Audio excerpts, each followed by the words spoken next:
Welcome to the latest edition and the latest episode of Russia Unmasked from the Center for Russian Studies in Kyiv, in which we challenge the propaganda published by the Kremlin against Ukraine and share with you Ukrainian perspectives. My name is Tony Meehan. I'm based in London, and I'm pleased to be with you again today.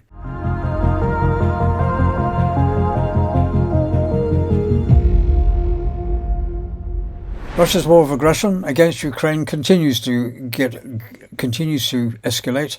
It's been going on now for more than 1,370 days, with an estimated 1.2 million Russians dead or wounded. In this episode, we continue to review the peace plan options. And that is the peace plans from Russia, the peace plans from the United States, the peace plans from Europe, and the peace plans from Ukraine. As you know, we'll do a quick reality check on some of the stories. We've got the Russian story, the US story, and the European story. Son-in-law Kushner, you know who I mean, and advisor Steve Witkoff, they got screwed by the Russians' 28-point Kremlin-focused peace plan.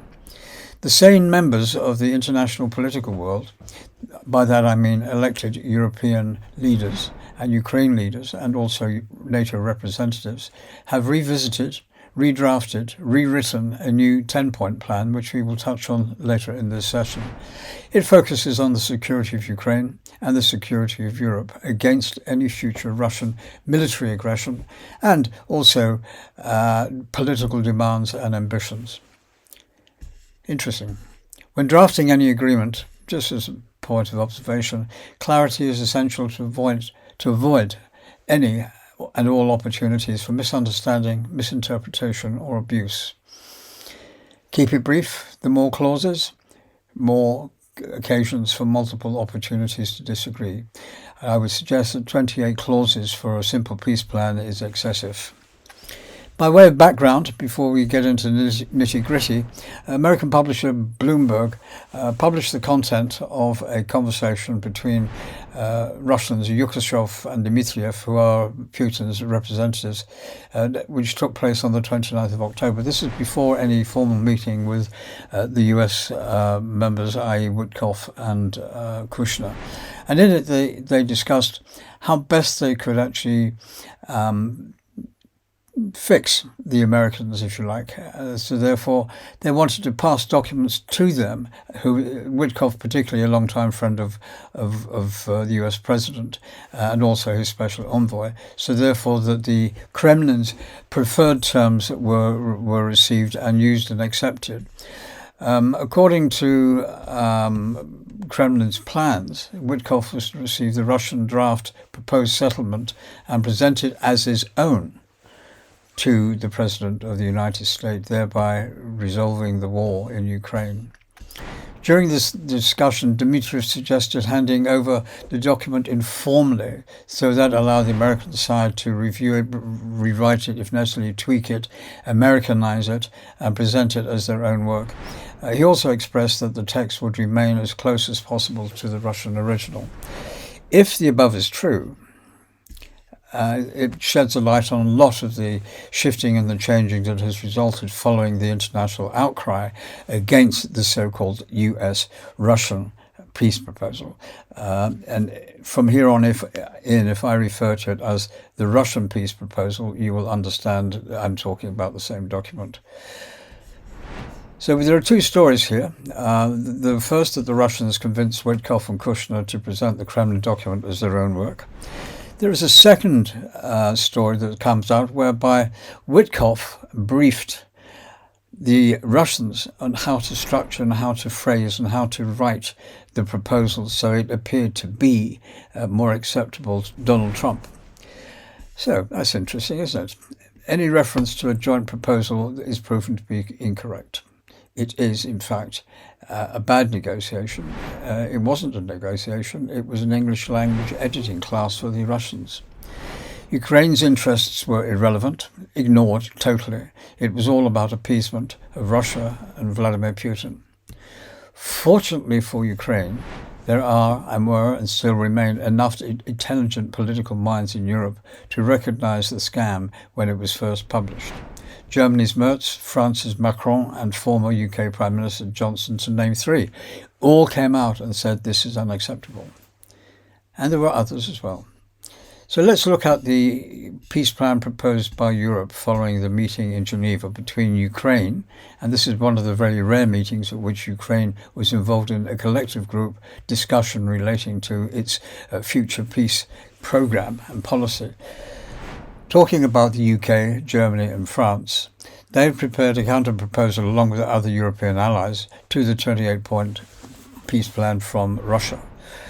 And it includes a cap of 80,000 on the Ukraine-Russian forces. But let's take it one by one. Remember what I said about brevity and keeping it concise, so therefore there's no chance of confusion. Clause number 1. There are 1, 2, 3, 4, 5 words. Ukraine's sovereignty to be reconfirmed. Clause 2. There will be a total and complete non-aggression agreement between Russia, Ukraine and NATO. All ambiguities from the last 30 years will be resolved. Point number 3. The point number 3 on the US plan, which states that Russia is expected not to interfere in the affairs of its neighbours and NATO is not expected to expand further, is to be removed.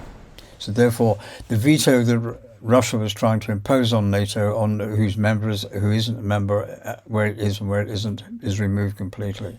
Clause number 4.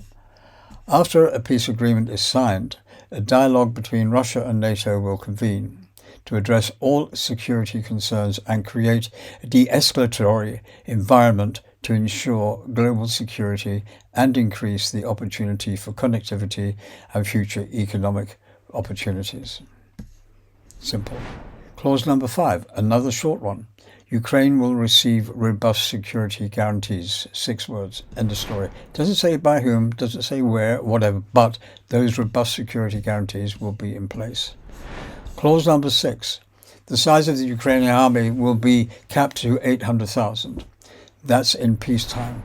The US plan stipulated 600,000 person limit in war or peace, irrespective. That is out. It's changed to 800,000. Ukraine joining NATO depends on the consensus of NATO members, which does not exist. It does not depend on Russia's veto. It doesn't depend on Russian thinking. All it depends on is the membership of NATO. If it does happen, it happens. If it doesn't, it doesn't. The US plan proposed Ukraine constitutionally renounce NATO membership. That is out, off the table. It's not part of any agreement. NATO agrees not to permanently station troops under its command in Ukraine in peacetime. Note the term in peacetime. The US plans required a blanket ban on NATO forces in Ukraine at any time, war or otherwise. The Europeans appear to leave room for the coalition of the willing. That's a different story. NATO jets, fighter jets, will be stationed in Poland, clause number 9. Final, clause number 10. US guarantees that mirrors Article 5 concerning Ukraine's security. So therefore, there's a secondary backup by the United States to the security for Ukraine. Now, they reaffirmed that any future agreement must fully uphold Ukraine's sovereignty and deliver a sustainable and just peace. As a result of the discussions, the parties drafted an update and refined peace for framework. So therefore, it's there.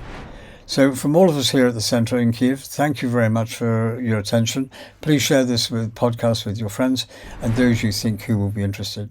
The online address is Russia Unmasked. We will be back soon from Kiev with more information and more news. Until then, Slava Ukraine. Ukrainians are, were and always will be here.